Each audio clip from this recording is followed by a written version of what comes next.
This is Clutch with Keon Rose here on AM 1240 Hot News Talk Radio. I'm Keon Rose. Thank you for joining me today on a sunny Back to the Future day. Back to the Future is one of my favorite movies. And funny fact, actually, in the beginning of Back to the Future, they were at the Twin Pines Mall. And then when he goes back into the past, he runs over one of the trees and it becomes the Lone Pine Mall later on. But one of the things to know about Back to the Future is how upset I am that there are no hoverboards. And I cannot stress this enough, that I was talking to Russell about it earlier during his break on his show, The Digital Drive from 12 to 1. And I was talking about hoverboards and how I'm upset that they don't exist. Actually, they do exist, but what they are is so horrifyingly disappointing. I won't believe that. I won't call those hoverboards. I refuse. Straight up, I refuse. Won't do it. You can listen to us on YouTube. You can also stream us on hotnewstalkradio.com. You can find us on Facebook and Twitter. Simply search Hot News Talk Radio. Have an exciting show for you here today. For all of the Tennessee fans, it is Alabama week. Hugely important time of the year where we gear up for this game against Alabama that we do not win. It's just not a whole lot of winning that game involved. But you know what? Competing, keeping it close, actually looking like a competent team on the field, that is also important. Very important if you're Butch Jones to not just arrive, get blown out of the water, and then leave. That is a hugely important part of this week. If you're Butch Jones, obviously you play to win, but Alabama's really good. They've made a lot of teams, a lot of really big teams, like physically large teams, like Wisconsin to start the season. Teams that are huge, look like small children, have obliterated opposing defensive lines. And I don't know how Tennessee is going to come through on this one, but if they are able to win this game against Alabama coming up this week, is that better or worse? Because then you have a season that's you're 4-3, you've beaten Georgia, you've beaten Alabama, but then you've just lost to Florida and Oklahoma. And you're looking at a season where you could be 6-1 and you're looking at 4-3 instead. Is that better or worse? Is that more or less disappointing to say we had enough talent to beat Alabama, but we couldn't beat Florida when we had them dead to rights? I don't know, but you can tweet at us at Hot News Radio, or tweet at me at Sports Cloud if you've got the answer to that question, Tennessee fans.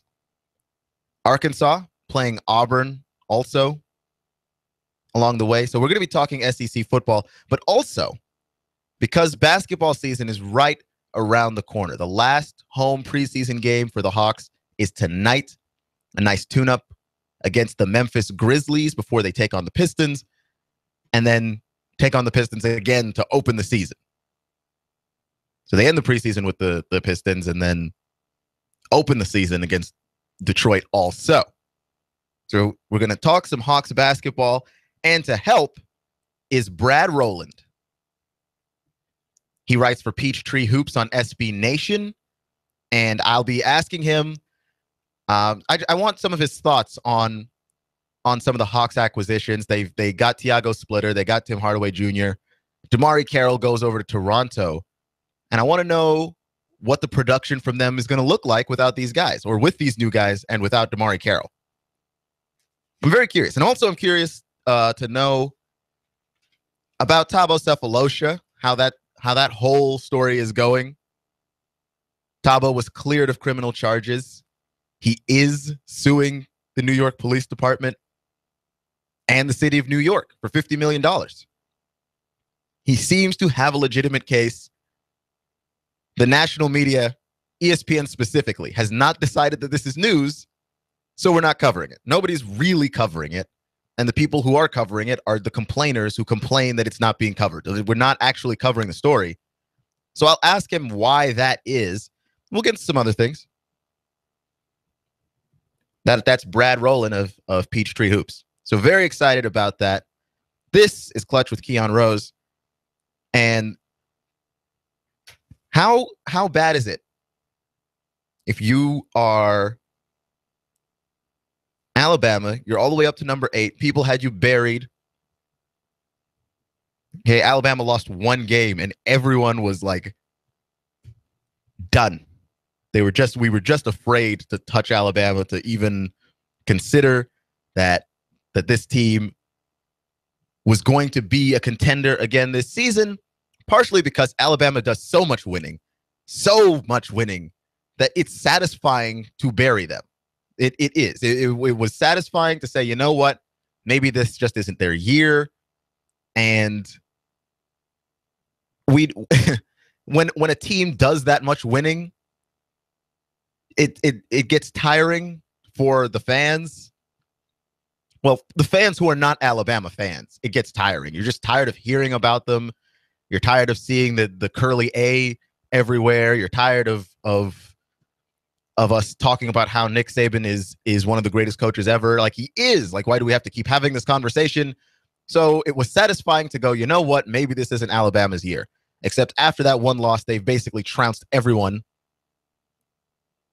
They haven't been caught in many very close games, and Nick Saban was all mad that we tried to bury them. I tried to bury them. I know. Not alone on that one. It was just satisfying. Like, it would have been really, really satisfying to say, you know what? Bama's done. Like, we're not even trying to talk about burying the SEC as a conference, which I think the national media does all the time. All the time. Like, we want to crown the Pac-12 the new kings of this, because you can't crown the Big Ten, right? Like, the Big Ten has great teams, but it's not from top to bottom the deepest conference. Pac-12 from top to bottom, pretty deep. SEC from top to bottom, really deep. It's a tough place to play. But I think nationally, I don't want to call it jealousy. I don't think it's jealousy, but I do think people are tired of hearing about how great the SEC is. And one of the complaints of ESPN is they've got an SEC bias. And I don't know that that's the case. Like, I don't think that ESPN covers the SEC more than they ought to. I just think the SEC is really, really good, so you've got to cover them a lot. You know, you've got a lot of teams in the league ranked. How do you not cover them? You know, A&M playing Mississippi this week. Like, do you not cover those teams? Do you not talk about them? Because they're not title contenders, but they're both ranked teams and have been for majority of the season. They're both very good offenses. I mean, they're fun to watch. Like, what's not to cover about the SEC? Like, there's no way to talk college football and not talk about the SEC. But I think people perceive this bias towards the SEC merely because they're talked about often. And so instead of going, maybe we talk about them often because they're really, really good, which is the case, really. Because, I mean, the Pac-12 gets a lot of coverage, too. Even the teams that are awful, like USC is not good, but you are historically a power, so we talk about you. Stanford gets talked about a lot, and they're impressive, but they're not like one of the great teams playing right now. They've been disappointing a little bit this season too. So, like, where do you draw the line on that? Like, how much does somebody have to talk about a conference before it becomes bias? I would say there's a Big 12 bias. From top to bottom, the Big 12's not great. There's Baylor, there's TCU. That's about it. You talk about Texas because they're huge, but like everybody else in that conference is not good. We're just not good over there, okay? The SEC from top to bottom competes. They're almost all ranked, usually. By some point in the season, like majority of the SEC is ranked at some week in the college football season. No? There's no bias there. It's just satisfying to bury the SEC, which I think Alabama, because of all of their success, I think they represent more so than anybody else what the SEC stands for, which is this kind of powerful, overbearing football. You smash through people on the ground. And passing is more fun. I think people would like to see Baylor win more than anybody. You know, I think that's the reason why a lot of people rooted for Oregon last year. It's just a more fun style of football, a more fun brand of football. The power style of football is highly effective, which is why it continues to exist, but it's not as exciting. It's not as exciting. And you're looking at Alabama, and sure, Coker's been good, but he's not the greatest quarterback ever. And certainly, we didn't know how good he would be coming into this season. Yeah, Alabama didn't, because they didn't know who they wanted to start at quarterback. So coming in, Alabama able to beat Tennessee this week. I think that they're able to pretty much just roll from here on out, and no pun intended. But I just don't. I think we buried them too early. Saban's right on that one. We think we buried them too early, but I don't think we buried them too early because there was any legitimate reason to think that they ought to be buried. I think we buried them too early because we wanted to. We wanted there to be another team to represent the SEC. I think we wanted there to be another team to root for. And let's face it, it's not like Bama fans are the most gracious fan base ever. Nice group of people there to let you know that they're better than you. It's not like you've got the most humble fan base of all time in Alabama fans. So, I mean, I don't know exactly what to say on that one. I think people wanted to bury Bama. I think people want to bury the SEC, especially nationally. We won't be doing any of that around here, but nationally, I think we're just tired of seeing them. You know, it's the same thing with the Yankees, Cowboys, USC, all of those teams.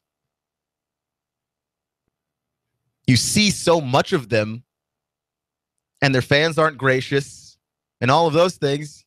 Yeah, when it's time for those teams to look like they're gone, trust me, we're all going to jump the gun in burying them. All of us. You know, like for instance, the Steelers lose Ben Roethlisberger. We're like, this is what the Steelers can do if they can just hang on. They can get Roethlisberger back. You know, maybe they can still make the playoffs. Cowboys lose Romo. They're buried because we want to, because we don't like them. We just don't like them. I mean, they're the Cowboys. There's no sympathy for them at all. None. This same thing applies to Alabama. There is no sympathy for you. You haven't earned any. You aren't gracious when you win. And when you lose, it's such a rare occurrence. It's like a blood moon. We're excited to see that. We just are. And it takes away from the objectivity of everything. And we don't necessarily make these decisions and these judgments with facts. It's more emotionally based, more so, I think, than we'd like to believe. This is AM 1240, Hot News Talk Radio, Clutch with Keon Rose. I'm Keon Rose. Thank you for listening today. We've got a great interview coming up here. Brad Rowland of Peachtree Hoops on SB Nation will be joining us. We'll be talking about the Atlanta Hawks right here on Hot News Talk Radio. Make sure that you tune in, hotnewstalkradio.com, YouTube, search Hot News Talk Radio, and on the TuneIn Radio app for those with the Apple Store or the Google Play Store. If you have an Android device, tune in, search Hot News Talk Radio. Give us a follow, press play, and you will have Hot News Talk Radio everywhere you go. We'll be talking more football near the end. Mr. Judd and I will do our picks also later in the show. But up next, Brad Rowland of Peachtree Hoops. Next.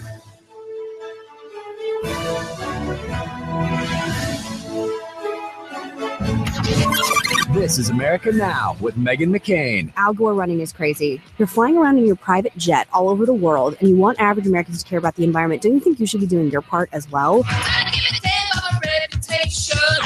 Meghan McCain, weekdays at 7 p.m. You give us 12 minutes and 40 seconds, we'll give you Chattanooga and the world.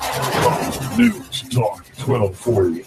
Tired of insurance companies? Tired of doctors that won't spend time with you? Do something different. Leave the sick care model of medicine and come to Dr. Danielle Mitchell, the Chattanooga Sports Institute and Center for Health, where we're interested in long-term health solutions, not the quick fixes. Come see me, Dr. Danielle Mitchell, at the Chattanooga Sports Institute and Center for Health. I'm all about the long-term healthcare solutions and doing what's best. On the web, you can find me at ChattanoogaSportsInstitute.com. That's ChattanoogaSportsInstitute.com. Or call us at 875-1005, 875-1005, or find us on social media, Facebook, Dr. Danielle Mitchell, or the ChattanoogaSportsInstitute.com. Let's go, ya! Are you tired of working in corporate America, or have you recently lost your job and would like to consider owning your own business? If you are, please call me, as I can help you look at franchises or business opportunities that fit you, the economy that we're in, and the type of businesses that are right in the greater Chattanooga area. After I help my clients find the right opportunity, I also help them find the best way to finance the business, including paying yourself through the startup phase. If you would like to learn more about opportunities that may be right for you, please call me for a free assessment. My name is Bruce Krebs at the Entrepreneur Source. Phone number is 423-875-5621.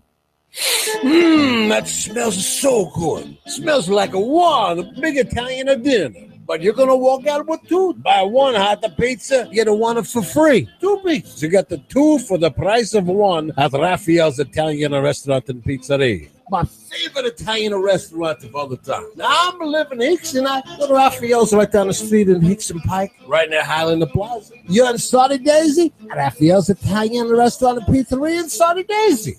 Just next to Saudi Daisy Church of God. Hey, you're on Signal Mountain. There's a Raphael's Italian Restaurant and a Pizzeria. It's right on the main drag. You're going to love the pasta, the pizza. Buy one hot pizza, get a one for free. Two pizzas. You got the two for the price of one at Raphael's Italian Restaurant and Pizzeria.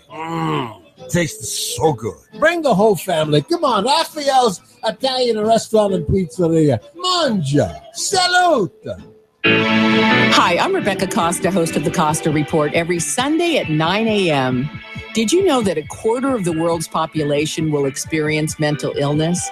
My guest this week is former Congressman Patrick Kennedy, who says the United Nations must make mental illness a priority. Find out why this Sunday at 9 a.m. on the Costa Report, right here on AM 1240, Hot News Talk Radio. You give us 12 minutes and 40 seconds, we'll give you Chattanooga and the world. News Talk 1240.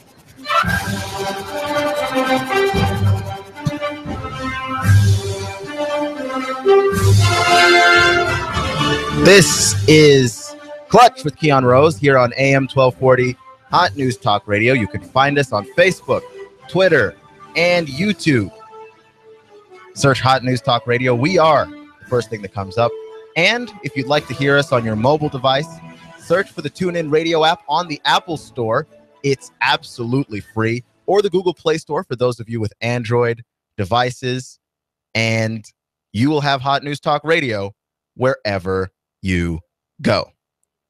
So joining me here over the phone is Brad Rowland. He writes for Peachtree Hoops on SB Nation. And we're going to be talking about the Atlanta Hawks here. And how are you doing, Brad?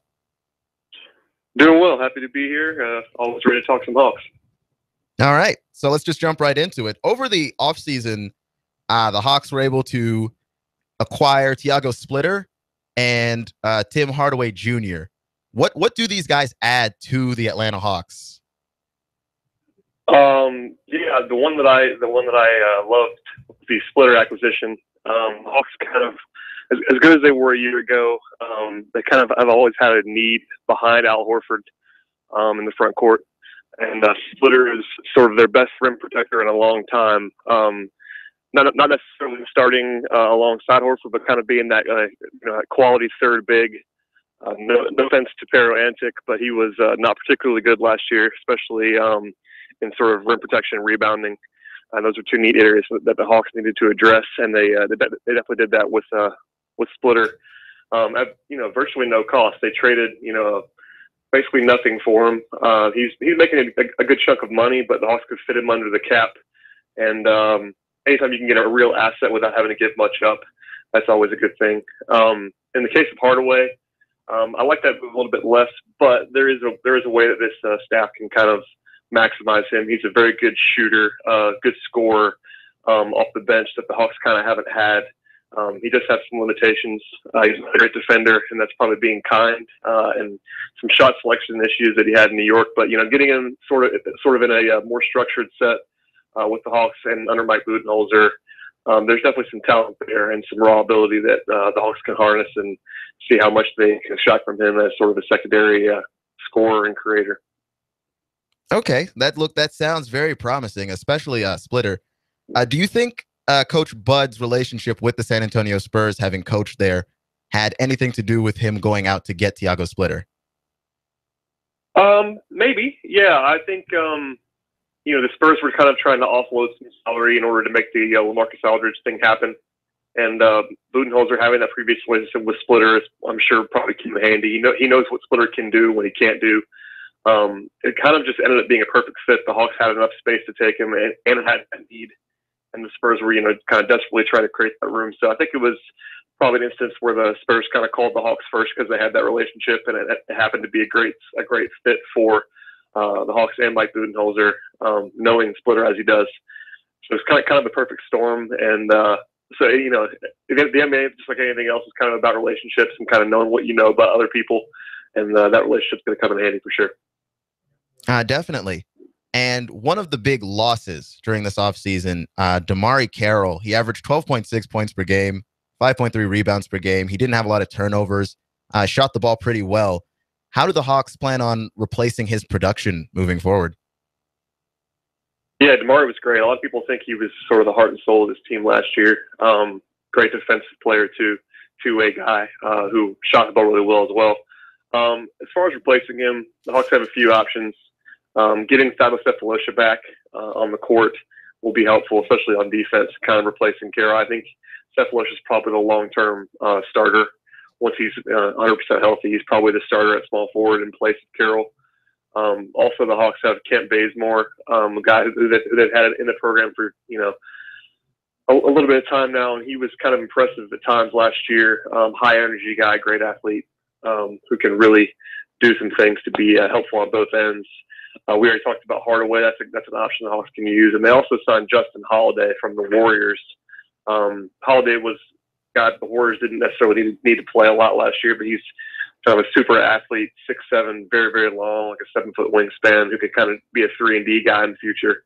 But, there's not one guy that can replace Damari Carroll, and the Hawks know that. They knew that going into the offseason. As soon as Carroll sort of signed that deal with Toronto, they were sort of looking at different things to kind of cobble together that production, and that would be sort of a shifting thing all season long. I think the addition of Splitter will help too. Obviously, they don't play the same position, but kind of shifting a little bit, letting Paul Millsap play some small forward, going a little bit bigger, just kind of having that flexibility, and having a great coach like Budenholzer to kind of know what he has and what he doesn't have to kind of cover up for that loss. So it's a combination of a lot of different things, but DeMar will certainly be missed. Definitely. You mentioned Thabo Sefolosha in there, and I want to talk a little bit about him because he got involved with an altercation with the police in which his leg was broken, and he actually ended up missing the playoffs last year. What do you think his absence meant in the playoffs? I think it meant a lot. Yeah, it was kind of terrible timing. The Hawks were really, really at their peak last season while they had Sefolosha healthy. Early in the season when he was fully healthy, and then he actually was hurt a different injury about midseason. The Hawks kind of had a bit of a dip while he was gone, and then we're kind of trying to peak again while he came back. I'm not sure that the Hawks would have beaten the Cavs given the way that Eastern Conference Finals series went, but Sefolosha would have been very valuable as another defender. He's at the very worst, he's an above-average defender, and some people would think he could be even an elite defender on the wing, and it would have been nice to have another guy to throw at LeBron in that series. Sefolosha is just a veteran who kind of does everything the way you're supposed to do it on both ends of the floor. He's not the best offensive player, not the most dynamic guy, but a high-end defender who's smart and kind of knew the system.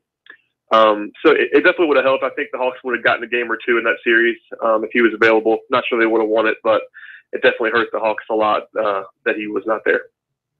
And again, this is Clutch with Keon Rose, AM 1240, Hot News Talk Radio. We're talking to Brad Rowland of Peachtree Hoops about the Atlanta Hawks. Thabo is suing the NYPD in the city of New York for $50 million. He was cleared of all criminal charges. He clearly has a case, and we're not talking about this case that he's in. It's got race. It's got police brutality. It seems to have everything that a story with legs should have, and yet we're not covering it. The media is not covering it really. Do you know why? Do you have any opinions as to why that is? Yeah, it's kind of amazing. When it first happened, obviously there was that groundswell of media coverage when the incident actually happened. It was a big deal for a day or two, and then you kind of had a bit of a bump in coverage on the day that he was acquitted about 2 weeks ago, where a lot of people were kind of doing what you just did in the kind of why are we not covering this more? But even then, it didn't get the sort of national grab that I thought it would probably get. I think the civil suit you mentioned that kind of broke this morning. I think that will probably give it a little bit more coverage. You throw around a number like $50 million, and that kind of makes it a bit interesting. I think part of it was just that Sefolosha plays for the Hawks, to be frank. The Hawks are not an exciting franchise, not a national brand. But at the same time, they happen in New York and doesn't get much bigger than New York. So it kind of defies all logic, and in my opinion, that the coverage was not bigger, but I think it might grow a little bit more, especially as the civil case kind of gets off the ground here in the future. And this is Brad Rowland of Peachtree Hoops. With the case starting to get a little bit rolling, there were reports that Thabo started dunking recently. So this is good news. Do you have any idea as to when he'll be back closer to 100% for Atlanta? Yeah, he actually had a dunk in the preseason game. I think that was on Sunday. He looks like he's he's pretty much there. I think he's him and the team are both sort of reticent to anoint him as 100%. And but he looks like he's probably in that 80% range. He looks like he's comfortable running up and down the court now. Kind of watching him as this has progressed. Watching him in practice during training camp, he clearly not there. But now 3 or 4 weeks later, he's starting to look like the player that he's always been. They've not said he's 100%, and I don't think he is. But within a couple of weeks, maybe a month, he'll be kind of getting there. And it's interesting. Part of his suit was that his attorney is claiming that he'll never be able to be basically 100% again, which is interesting. It was a bad break, and at his age, he's over 30. That's definitely something that can be justified. He may never be 100%. He might be 90%, and that might be the ceiling for him, and that's something that we're just gonna have to get used to. He'll have to get used to. But we won't know for, I would guess, about another month before we can kind of see what his physical limitations are. Okay, that does make sense. Looking forward to this season, I got one really hard question here for you. Do the Hawks get to 60 wins again? That's not so hard. I don't think so. I don't think so. I think people are kind of jumping to bury the Hawks a little bit, kind of saying it was a fluke last year. I don't really agree with that. But at the same time, I think 60 is pretty difficult to repeat. I think the East is a little bit better top to bottom than it was last year. It's still not nearly what the West is, but between that and the loss of Carroll and sort of integrating some new parts, I think somewhere in the 50s is probably more reasonable than repeating 60 again. Brad Rowland of Peachtree Hoops joining me today on Clutch with Keon Rose. Ultimately, 60 wins may be difficult to repeat, but the target is probably Cleveland of all the teams in the Eastern Conference. how can Atlanta beat Cleveland? What does Atlanta have that can maybe take out the Cavs if they run into each other again in the postseason? Yeah, I mean, you mentioned the target's definitely Cleveland. I don't think if there's another team in the running as far as a favorite status. I think it's Cleveland and everybody else right now. From a talent perspective, if the Cavs are healthy, they're more talented than everyone in the East, including the Hawks. So it would be more of an execution, sort of a cohesion thing. I think mid-season last year, when the Hawks had played their best basketball, they would have given Cleveland everything they could have possibly handled. But by the time they actually met, the Hawks were so banged up. And while Cleveland had injuries of their own, it's easier to overcome injuries when you have LeBron and you have somebody you can just lean on to create sort of everything. Whereas the Hawks couldn't really afford to lose one or two of their starting guys because of that cohesion, because of that ability to kind of just play with each other perfectly that they had executed throughout the season. I think the best bet for beating Cleveland will be sort of to repeat the magic from January last year, have everybody firing on all cylinders offensively, that team-based, movement-based offense that kind of becomes unstoppable when it's clicking. And this year they have more options to throw at LeBron. I think that would be something down the line where LeBron's get up there in age, and while he's still the best player in the league, in my opinion, he can be more easily contained now from an efficiency standpoint. And with Cephalosha back and Millsap and a bunch of guys that they can kind of throw at him, give him different looks, I still think Cleveland would be the favorite in that series if they're anything remotely healthy. But the Hawks have as good a chance of anybody else in the Eastern Conference of knocking them off. Brad Rowland of Peachtree Hoops on SB Nation. Thank you, Brad. My pleasure, man. Anytime. Thanks for your time. That was Brad Rowland of Peachtree Hoops on SB Nation talking about the Atlanta Hawks. And one of my things with the Hawks is that they are a team of all-stars. There's not superstars on that team. And I think, that's good for the league, that you can buck that trend of you need a superstar, you need two superstars to really compete in this league, to really go deep into the playoffs. The Hawks don't have that necessarily, and they're still able to compete because of what Brad was talking about, the cohesion that they have. The only issue that I do have with that is that cohesion can become a weakness when you start missing pieces in the machine. The gears in the machine, when you lose a couple of those pieces, it just doesn't run as smoothly. And you saw it with Cleveland. The Cleveland was missing several pieces of their machine, but they have LeBron. So like it's the only piece that really matters. And they were able to do a lot of damage just by leaning on him.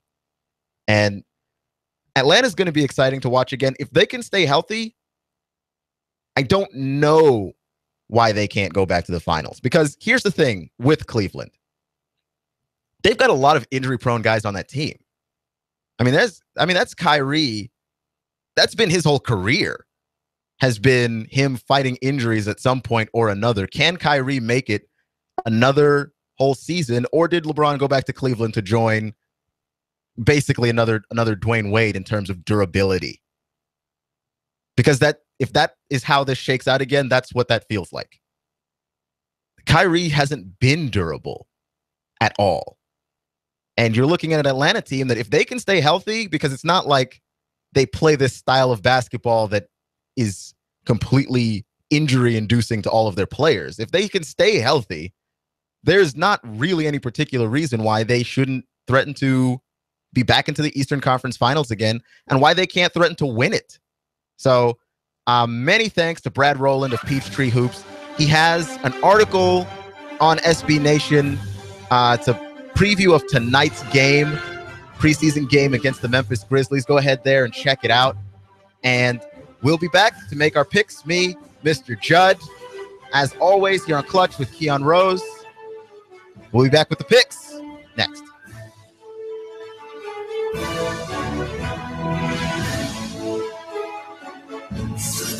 You give us 12 minutes and 40 seconds, we'll give you Chattanooga and the world.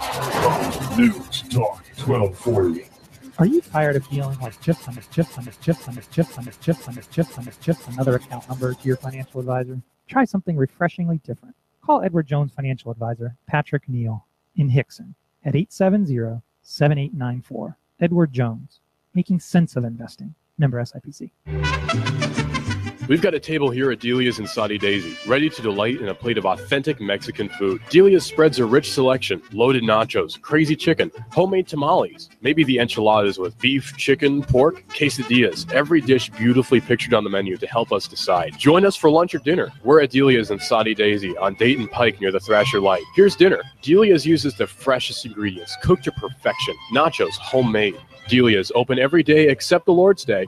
For lunch and dinner, treat yourself to Delia's genuine Mexican food. In Saudi, call 521-7145. That's 521-7145. Social media, we're on that. Hot News Talk Radio on Facebook, at Hot News Talk Radio on Twitter. Download the TuneIn app and follow us anywhere at any time. AM 1240, Hot News Talk Radio.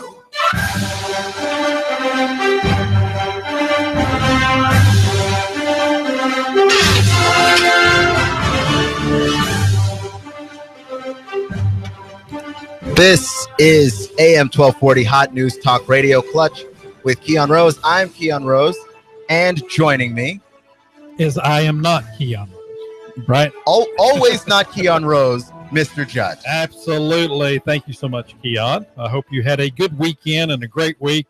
Great interview before this, too, with the guy from Peachtree Sports. Yep, it's Brad Rowland, and I'm very thankful that he joined us today.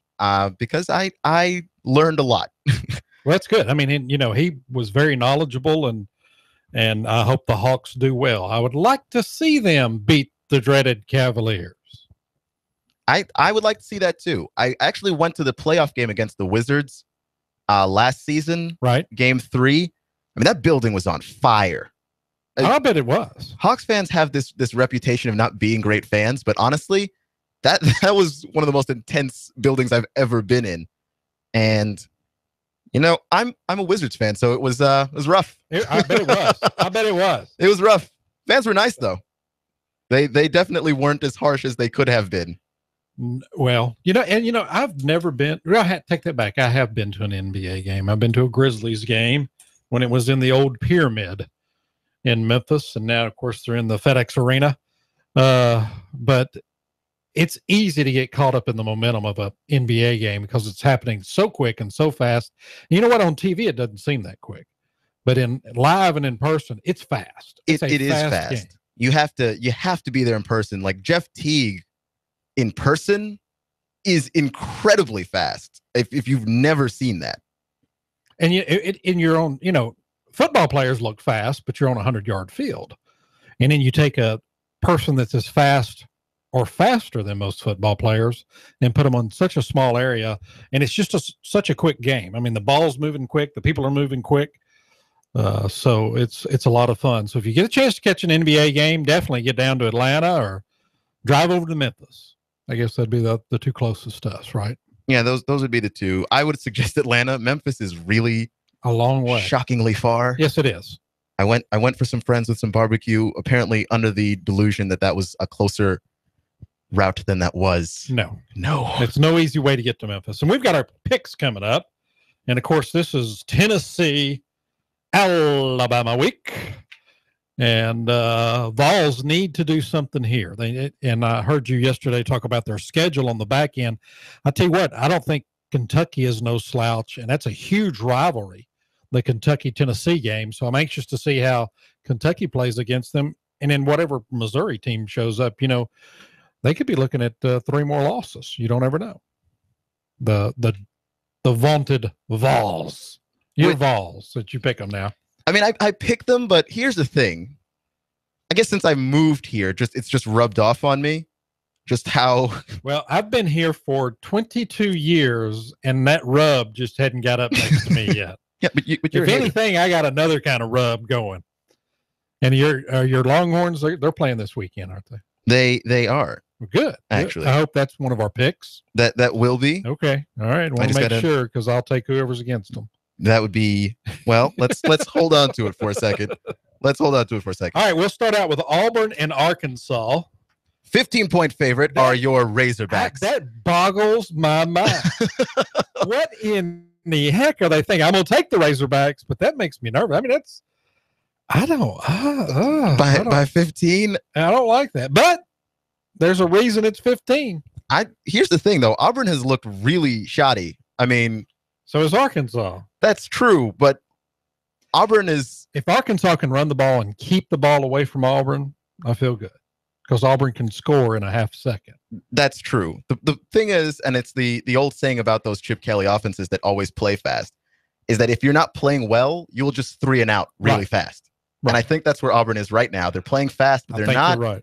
They're not playing well, and I don't trust them. I'm going to go with Arkansas. Okay. Wow. Yeah. Oh my goodness, that's tough for him to say. Missouri at Vanderbilt. That should be an exciting game. That may be a 3-6 game or something like that. I know, which is why I put it down here because it's a tricky one. Yeah. Vanderbilt's at home. And Vanderbilt did not get blown out last week. No, they did not. But, I mean, there's a lot of going on with South Carolina and Missouri. I'm going to take Missouri. You're going to take Missouri? Yeah, I just have no faith in the Commodores. I'm going to take the Commodores, though. Oh, wow. Here's why. Because that defense that they haven't been beating very many people, but they keep the scores very low. Right. Yeah, it's amazing to watch. It's kind of perplexing because you're looking at this team that shouldn't be any good, and teams that you would imagine would scorch them are beating them. Right. But I agree their defense, but I think Missouri beats them by 4 or 6 or something like that. Something like that. I don't think Missouri can, and I don't like the way they looked on offense previously, and I don't trust it. Yeah. Don't trust it at all. Western Kentucky versus LSU. At LSU. That's not enough points. In Death Valley. LSU only favored by 17. I don't understand that. That's not enough points at all. But, I mean, I'll take LSU all day long. I mean, Western Kentucky, they're good, but they're not LSU good. Yeah, those hilltoppers, basically. Yeah, especially since LSU, as their quarterback, is starting to be somewhat of a very small factor in the game. Yes, I know. But ultimately, here's just another team for Leonard Fournette to devour. And maybe that's how many yards Leonard's going to get per carry. 17. Maybe that's the misprint. Here's the thing. I take that bet too. That might be low. I would also take that bet. That might be low. So, all right. We're going to keep chugging right along here. Alabama week, Tennessee, Alabama. I'll take Alabama. I don't care if the spread's 45. I'll take Alabama. You knew that was coming. I did. I just can't. I actually thought you would let me finish my sentence first. No, Alabama. No. That's at Alabama. Okay. My son went to Tennessee. And I'm still picking Alabama. What does your son think when he hears this? It doesn't matter. He went to Tennessee. He's already shown that. Were you disappointed in him when he went to Tennessee? You don't know. You don't know. I sat down and I sobbed. Not sad, but sobbed. Yeah. And that's, Pokemon had something to do with it. Boy. It was the Pokemon. All right, here we go. Here's the thing. I'm going to take Alabama also. Okay. And the reason why? Because they're going to beat them. Well, I'm going to be secretly rooting for Tennessee this entire time, but I'm going to do the thing that Tennessee fans have wanted me to do for weeks, take the other side. It worked when I did it for Texas, so it's going to have to happen for Tennessee. There you go. Also, Texas A&M versus Ole Miss. Ole Miss favored by 6. Yeah, and it's at Ole Miss. That's a tough one because Ole Miss. Of course, Memphis is pretty good, but Ole Miss, after they beat Alabama, it's like they said our season's over with. Yep, that's they peaked right at that moment. Once again, it's a situation where I just cannot take A&M, so I will take the hotty toddy, gosh almighty, the Ole Miss Rebels. I'm going to take Texas A&M. I'm being forced to say a lot of very painful things today. I hate A&M, but I'm going to take them because I don't think Ole Miss beats them by 6. I think A&M covers. You think? I do. I think Ole Miss wins, but A&M still covers. But A&M still covers. That's fair enough. I have Washington and Stanford here written down, and I could not find the spread for that. It didn't show up on the app, so we're just going to have to straight up pick Washington and Stanford. I'll go Stanford then. I mean, they're looking like a SEC team, and I think they're going to rock and roll through the Pac-10. And I think that is the only team out of the Pac-10 that has a shot for the playoff. I'll say it right now. You know, you might be right about that. I too will pick Stanford. I watched that game last week, and that was a fun game. But that offense, Stanford just turned it on. Yeah, I mean, and it's weird because you watch them against Northwestern, the first game of the year, and you're thinking, what a horrible team they are.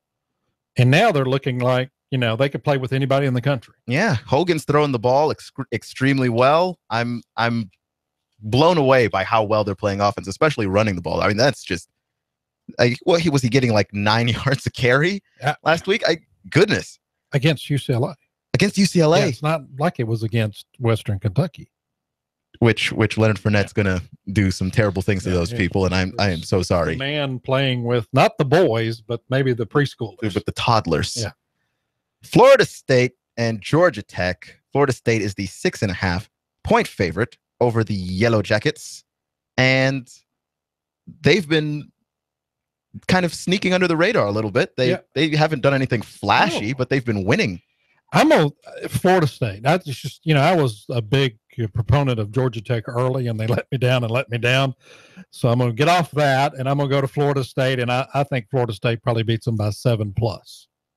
I also agree with that. The thing with Georgia Tech too is they didn't even succumb to my curse. I stopped picking them, and they still lost. That tells you they're really bad. There's nothing they can do. There's nothing I can do to help you. I've done all that I can. I'm taking Florida State also, and then this is an interesting one you have here. Yes, Kansas and Oklahoma State. I mean, Kansas is terrible. Kansas is dreadful. I think if Soddy Daisy or Hickson played Kansas, they'd be favored. Oh man, that's how bad Kansas. I can't disagree with that. Kansas has been dreadful. They've been dreadful for years and years and years. The reason why I picked this one is Oklahoma State is favored by 33.5 points. Yeah. Can Kansas? They're at home. Cover? No, no. They merely only lose by 30. The Cowboys, no, the Cowboys maybe beat them by 60. So, because Gundy likes to run up the score anyway. So. Yeah, he's not ever been the guy to call off the dogs. No. I'm going to go ahead and pick Kansas. I'm going to say that they've got a lot of school spirit and school pride, and they're not going to allow themselves to be blown out by 33. They're going to be blown out by 30. They have no pride. They have no football team. They're waiting for basketball season to start. I think what they're going to do is they're going to drop down and start playing like 6-man football. Kansas is, so they have a chance to win, in some of the high school leagues. They probably won't, but there's that. Utah and USC. Utah is highly ranked. USC is terrible and not ranked at all, and yet 3.5-point favorites at home. I'll take Utah, but bet the mortgage on Utah. Yeah, I mean, I don't get that line at all. I mean, I know Utah is traveling to USC, but the Coliseum, the way it's laid out, you don't have a home field advantage because it's not one of the loudest stadiums in the nation. I mean, they've got a track in between you and the players, and it's hard to, get that loud noise. I don't get this one either. Like, I'm looking at it on paper, and I'm like, what is it that Vegas is seeing? I think they're trying to trick somebody into looking at that. I don't know. I bet everybody's taking Utah. I mean, I'm surprised that line doesn't move and end up being Utah's the favorite. It has to. I mean, I don't know who would take USC. I mean, they're, USC, both USCs, both University of Southern California and South Carolina, they've got major internal problems in a program, and that it's like watching a washing machine spin around and the bubbles come out.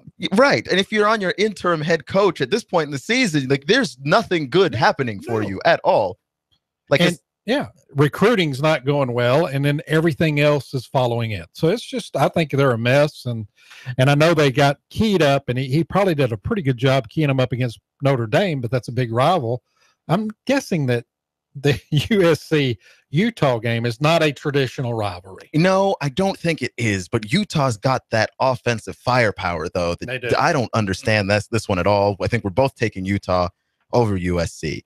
And now the final game, which I also know what you're going to tell me, but let's go ahead and try and see if we can do it anyway. Kansas State visits Texas in Austin. Texas, the 4-point favorite over the Wildcats. I'll take Kansas State. They are dreadful, and that's why they're still better than Texas. So if you pick Texas, I win. There you go. Kansas State is interesting because they are the Arkansas Razorbacks in terms of playing style. I agree. Of the Big 12. That they just run, the quarterback runs, the running backs run, the wide receivers run like nobody. We're not throwing the ball down the field. This is a game of possession for us. And Texas has been pretty good against the run also. And I'm going to act like that's a really good scientific reason. If you take Texas, that means so I've won. I'll win that game because you've taken Texas. Okay. There you go. Okay. I mean, I take Texas. Anytime you pick them, they lose. So there you go. I look. There was favored. And they're so favored. I know I've got to win. So look, I'm just saying, and I apologize to Texas fans in advance because I'm basically the Grim Reaper of this. But whenever I pick Texas, I have to pick Texas though. It hurt me to not pick them against TCU, and then I made the right choice there. Right. TCU just leveled them. But I think that they're going to beat Kansas State this weekend. I just want to, Longhorn fans are going to say, what is he doing? He's picking Texas and Texas A&M. The A&M one actually hurt, though. Like, I feel physical pain right now. I'm going to need to lie down after this. The Texas pick a hurt on Saturday. That's what the A&M pain you have right now is really going to hurt when it comes Saturday.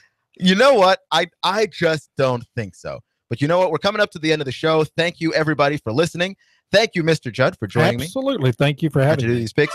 Extra thanks to Brad Rowland of Peachtree Hoops for enlightening us about the Atlanta Hawks. Hope to have him on again in the future as the season progresses. And tomorrow, we have Bill Bender of Sporting News to talk some more college football.